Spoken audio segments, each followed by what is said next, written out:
Սա Թուրքիայի եւ Ադրբեջանի ձուլման հարցն է եւ Հայաստանին այստեղից հանելու հարցն է։ Մեր մասնագետը շատ խելացի ասեց, որ այո, սա լինելու է Հայաստանի ենթարկումը։ Մենք որևէ պայմանագիր չունենք Միացյալ Նահանգների հետ, որ սա երրորդ կողմից չի տրվի։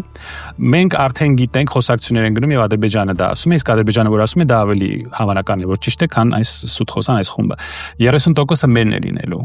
Մեզ հետ դուք պետք է խորհրդակցեք, թե ինչպես է կառավարվելու այս ճանապարհը, եւ հետո ախր մենք այդքան էլ հիմար չենք, չէ՞։ Եթե սա լիներ միայն տրանսպորտային հարց, ինչու նրանք պետք է այսքան տարիներ երազեին Զանգեզուրի միջանցքի մասին։ Իդեպ նրանք խոսում են Զանգեզուրի մեջ։ Այդ 42 կիլոմետրը դուք Լոս Անջելեսում քշում եք, դուք քանի ժամ կանցնեք, դա 30 րոպե, չէ՞, այժմ դուք 80 կիլոմետր/ժամ գնում եք, չէ՞։ Դա կես ժամ 30 րոպեվա հարց չի։ Այսինքն սա տրանսպորտային հարց եթե լիներ, ինչու ենք սրա մասին խոսում։ Սա տրանսպորտային հարց չի։ Եթե դուք գնում եք Թուրքիայից Ադրբեջան այդ 42 կիլոմետրը դուք բան անեք, տորմստակ, պասպորտուստակ անցնեք, դա խնդիրը։